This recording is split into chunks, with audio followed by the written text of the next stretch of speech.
my man's Steven Santoli has popped a regional with Vanquish Soul that he's calling it Anti-Fire Vanquish Soul deck profile. So I'm interested to see what that's about. So let us begin with Mr. Steven Santoli. Hey guys, Santoli here, and I managed to get another second place with Vanquish Soul again. Can't win with the deck, but pretty happy getting second with this deck in this format. I was obviously on voiceless earlier, and I just got tired of playing hand trap wars. 6 shifter. Does it play shifter and retaliating C? I could imagine that. Trying to just open one more hand trap than the starters than they have isn't the best way of playing the game. The decks will function like that. You can play those decks and have success. I just want to try something different, and so I decided to play Vanquish Soul because I think it's the best shifter deck, which may be a weird comment, but the two main reasons are that one, you can play more copies of shifter than other decks, which you'll see in a second, and the second is that I think you have a really good match into the other shifter decks. I think when you're playing Cash, I do think that it's debatable whether this is the best shifter deck, because I think Flu is also kind of up there. The Flu or the mirror matches, it gets kind of dicey, especially because you get punished the more you build to beat the fire decks. But when you're playing this deck, I think inherently your engine is just so good into those decks that it's fine if you open a brick, or post-siding if you lose game 1 because you open the fire hate. It's just so favored that you are going to have good matchup spreads like that. So getting to this, so like I said, I'm playing more shifters, so I play 3 shifters and I play 3 inscription. Oh, inscription. This isn't a secret card, like people are... Oh, inscription. I mean, to be fair, if you think that inscription is as good as shifter, essentially, you could also play that card in other decks, right? Like the Fluon the Reese could also be playing that card. Like that's not necessarily an argument just for Vanquish Soul, but I mean, yeah, I don't think that card is as good as shifter against fire decks. It's good, but it is not shifter. Aware of it, but the issue with this card in other decks is that you still have to let your opponent full combo, and if they're playing Fire Kings and you go second and activate this and activate the effect that they can't activate from grave, yes, you're cutting off their follow-up and you're cutting off some of the negates, but they're still having Apollo, Zelantis, SP, IP, so they still have a lot of interruptions plus some tech cards. And so when you play a deck, this card in a deck like Cash or Flu, you still have a very low win rate going second because your engine still can't deal with the rest of the board because you're still playing a rather from the engine and playing a deck that's heavily dependent on tech cards, and so you have to draw this plus other tech cards. Where if you're playing Vanquish, I guess I understand that argument. At the same time, I don't know if we're maybe overestimating Vanquish Soul's ability to play into boards with just engine. Like, I do think you still have a fair amount of trouble with like Flamberge, IP Masquerena, that kind of stuff. So you play the E6 and you play 3 Cosmics as your tech card, and the other 31 cards in this deck are all engine cards. And so if I inscription someone, if they have those boards of Apollo, SP, IP, 3 hand traps. Cosmic Cyclone, I just straight up think is not the call anymore at this point in time. Simply because this card is really good against Fire King, essentially. But the Fire King version, I think it's almost as likely, or not, if not even more likely, to play against the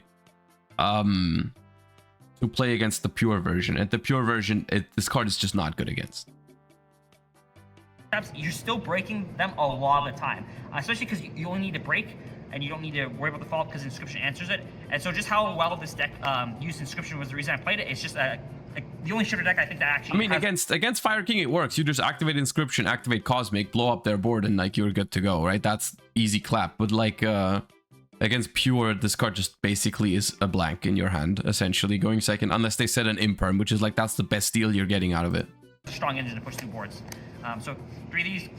If you, I mean, I think I'm still okay with having it in your side deck because, like you guys are saying, like there's like stun decks and other stuff running around where the card is still good. I just don't think if you're trying to build your deck for the fire decks, right? Then I don't think this card belongs in your main deck because it's only good against half of the fire decks, if it's even half at this point. I think this is just really well rounded. Another thing with this kind of lineup is I'm not playing any hand traps, so I'm not playing into talents. I'm not playing Cosmic on IP is good. No, it's not. If your opponent is competent with the deck, you're not going to be able to Cosmic the IP Masquerena, because that's what everyone thought in the beginning, to be able to Cosmic the IP. However, everyone who's been practicing Snake Eyes is going for lines that incorporate the field spell, So what the situation is, they have Flamberge, Field Spell, IP Masquerena, right? And so if they are smart, they just don't trigger the Flamberge immediately. They wait until you summon, then they trigger the Field Spell, and if you chain Cosmic there, they chain the Flamberge. And so it doesn't actually work against pure Snake Eyes because they have the Field Spell up, and that means they have 2 ways of summoning the IP Masquerena. And if you have just one Cosmic, it's basically not going to do anything. Just avoiding all the... Don't you still need it for things like anti-spell, summon limit, and other stuff going second though? I mean, yeah, but that's not a reason to main deck it though, right? You're not expecting your opponent to main deck those cards, right? Like that is Cosmic Cyclone is still a very powerful side deck card, and you might have to side it for those kind of cards, but it's not. I don't think it is good enough for the main deck. These kind of metagame developments in the Snake Eye decks where they're trying to just beat hand traps, where they think their end board is enough to win, and sometimes it is, but when you build like this, you're still going to be able to have a then people stop playing Cosmic, then Snake Eyes stop playing that line with then Cosmic is good again. No, the reason why people are doing that line, the reason why people are going for the Field Spell is not because it's good against Cosmic, it's just because those are all the lines that play around Nibiru.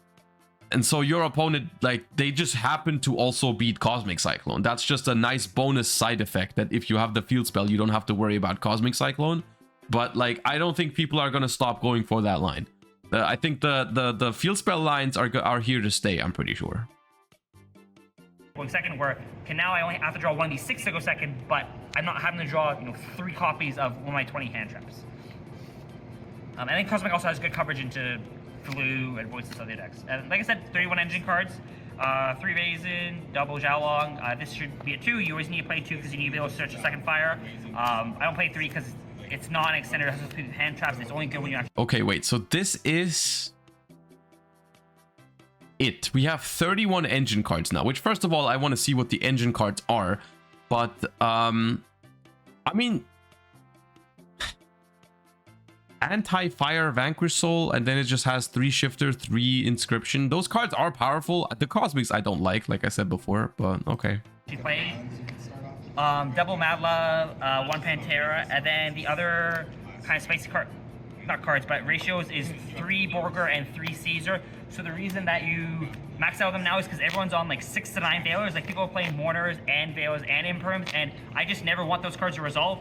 I'll say right now, if there's no Bystials in this deck, I'm gonna be mad, because I think this is the perfect time to be playing Bystials and Vanquish Soul, because like unironically going second, if you draw like a Bystial plus a Gravekeeper's Inscription, that might be good enough. 3 Caesar is interesting. Like, they make your board, you inscription them, and they have... Okay, so the reason why I actually like triple Caesar is I think playing triple Borgar, triple Caesar as ways to dodge Imperm is probably nice. That's probably nice. Because, like, those cards are everywhere, right? Imperm and Veiler. Imperm and Veiler to back it up, and it's like, these don't matter. I always want Raisin to resolve. I like that. Drawing these and having the attributes in hand already to just start immediately using their effects and being able to dodge the Imperms and Veilers is just super good throughout the day. I didn't even side them out at all. I just kept them in, and the engine feels really, really good. I think people underestimate how effective this deck is at breaking engines, or breaking boards with just engine, especially when you only have like one of the top ups. 3 Fenrir, and then Rysar, standard, nice. Honorary Vanquish Souls, and then second consistency cards, so 1 Rhoda, triple Stake, triple Plot, triple Durendal. I did have Prosperity Coward, no pinpoint landing. a little bit consistent issues. Disgusting. I'm going to play 1 Smaller going forward. I want 1 other starter at least in the deck going forward, but I think this is kind of the ratios I used last time. I used this time. It's good enough. Maybe a little bit more consistency, but I want Raise the Raisin, and these are Raise the Raisin. And then Big Show cards, and then last, this is 39, and then the last card I just had Planet because I won this. But I don't think this card's actually insane because you don't want to overdraw the Fenrirs. It also forces you to use this first and then get the Fenrir on board, so you're playing the draw worse, but it's fine enough as a top-up card. And then side deck. So the other nice thing about this entire kind of philosophy is I don't have to side more hand traps because my whole approach isn't hand trap based. So I can just side breakers or the other cards help me get to the blowouts in the form of Shifter and Inscription. Oh, yes. Oh, yes. Just helps you dig for the Shifter and Inscription, so you're drawing them more consistently. I'm just happy whenever I see Phantasma, dude. You're not trying to hand trap people at all. 3 Thoras, 3 Dark Ruler, 3 Lightning Storm, and 1 Duster. I played 4 Voiceless today. These cards are very good versus the deck. You need them to crack the board. And I think trying to hand trap Voiceless is just not the way to approach it. And so being able to side breakers because you're not trying to overload your deck on hand traps felt really good. It let me play better into the matchups where you don't want hand traps like Voice. How does Vanquish Soul beat 2 Omni Negates, Appaloosa for 4, and 2 to 3 hand traps? It is shifter or bust, just be honest. To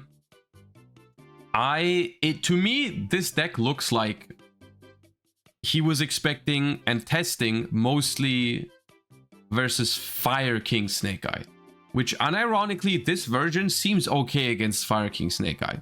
I have no issue with this deck when it comes to the Fire King Snake Eye matchup, because the Fire King matchup doesn't have the Omni Negates. The Cosmic Cyclone goes giga hard against it. Like I can definitely see this deck beating Fire King Snake Eye with like Inscription plus Engine, or Cosmic plus Engine, or Cosmic Inscription, those kind of combinations that don't involve Dimension Shifter, right?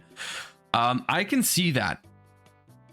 However, I think this is just like, this is an approach that was maybe smart like a couple weeks ago when everyone still thought that the Fire King version was the better version, which I'm gonna be honest with you guys, at this point in time, it's just not. Like, it's just a matter of fact, whenever I look at certain situations, whenever I look at a certain deck and I think about the fire matchup, it's always the Fire Kings that are easier to beat.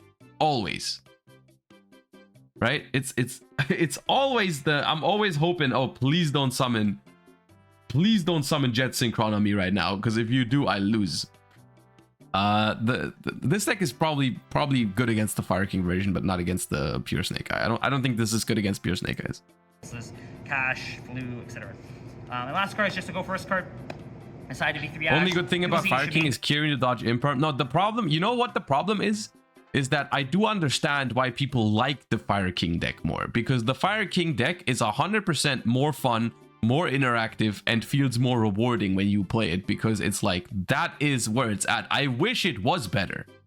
Like, I wish I could tell you guys, hey, go and play the Fire King deck, because the format would be better if people did.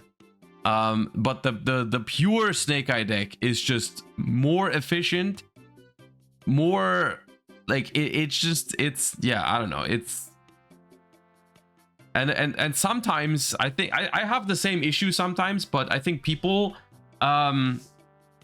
just prefer what they want to be better than what actually is better, and I think that's the case with Fire King Snake Eye as well. Like, once you've played Fire King Snake Eyes and then you switch to pure Snake Eyes, it's not gonna be, you're not gonna enjoy yourself.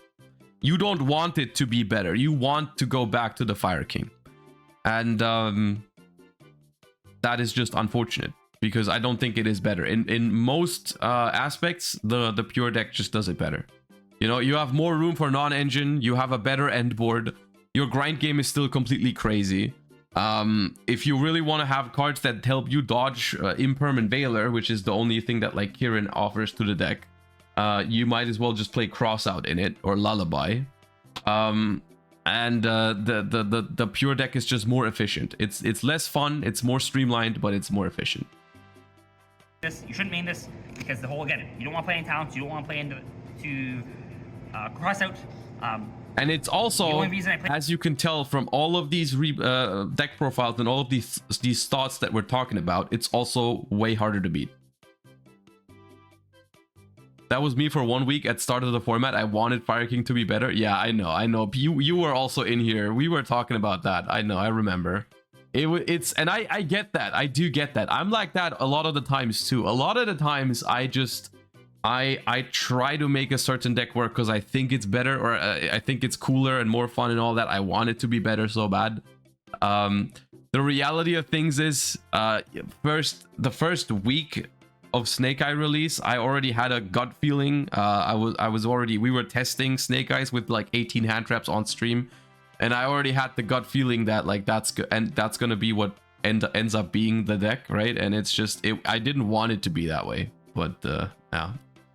But like, this is because I think this is better than like Judgment or Strike going first, just because having additional fire is going to help some of your combo lines. So this is just, I'm only putting this thing going first, even against like a lot of the rogue decks. I don't put this in, like Branded or Lab, sure, but Flu Cash, I'm just sticking to the breakers. So it's just my go first card when I don't need all the kind of blowouts and I just want, you know, extra fire when I'm playing. Extra deck, 3 rock, 1 heater, 1 SP. You need to play heater for the SP because otherwise it's hard to climb. Ulti rock I is didn't nice. make these links at all. I just mainly XYZ plays, 1 Dempsey for consistency, 1 Tornado Dragon that helps clear up a lot of the boards, Cash, Voiceless. 1 Babushka, you go this blind if you're forced in that position. Even if you're playing against fire and you know it, you still rather go Babushka over Dweller because it just stops all their lines. Like, they need very specific hands. They need like Bonfire plus Witch plus another summon to actually push, especially because this is usually company with Fenrir. 1 Dweller. Invoke Part, thank you for the 16 months. And Amaterasu, thank you for the 8 months. Appreciate the support, you guys. Thank you. No, I do like Santoli's deck profiles all the time because I do think he's got a pretty refreshing perspective on things, and a lot of the things I do agree with. But whenever, even when there is something that I don't agree with, I at least know he's got solid reasoning to it, right? Like, he's gonna basically, it's a healthy discussion that happens rather than someone just doing something that I don't agree with and just justifying it by saying something that's just like weird, champ. But like Santoli usually knows what he's doing no matter what. Extra time just because this comes up in some weird board scenarios. And that's okay, right? It's not, we don't always have to have the same opinion for something to be like valid reasoning. Typhon and then double Zeus because I wanted to respect Cash. So overall, very happy with the deck. I think the deck performed really well. I think this is a solid meta deck. You know. I do think Vanquish Soul is a little bit better than people give it credit for at the moment, because I think among all of the rogue decks, it has a couple of outstanding qualities that makes it more viable than people think it is. Number 1, elephant in the room, it gets to play Shifter. Right, and that's a big deal. Like, that's unironically, that is a big deal. The fact that Shifter is one of the best hand traps against fire is a big deal. You can also apparently play cards like Gravekeeper's Inscription if you want to, and that is, I don't think it's as good as Shifter, but it is still really good. And also, it has some other cool qualities. Like, if you know what you're doing with the deck, I think you can actually outgrind a lot of the meta decks relatively well. You have, in this version, you have triple Valius and triple Borger to just dodge Imperms and Veilers left and right. Although I will say, if your opponent is smart, they will not Imperm your normal summon. They will just wait with the Imperm for the rock in your turn, which is probably better most of the time. But I mean, at that point, you're still resolving Raisin, and that's fine. But having these sort of quick effect bounces is really good in a format that is full of effect Veiler and impermanence, so that's cool. And it also has some niche synergies that we're not making use of in this profile, but we have niche synergies with some other hand traps that are pretty good in the format, like Bestials, like Crow, like Bell. Those are all cards with the right attributes for the deck, like Phantasme, and like also Retaliating Sea, which could be an okay card as well. So pretty cool stuff. I like it.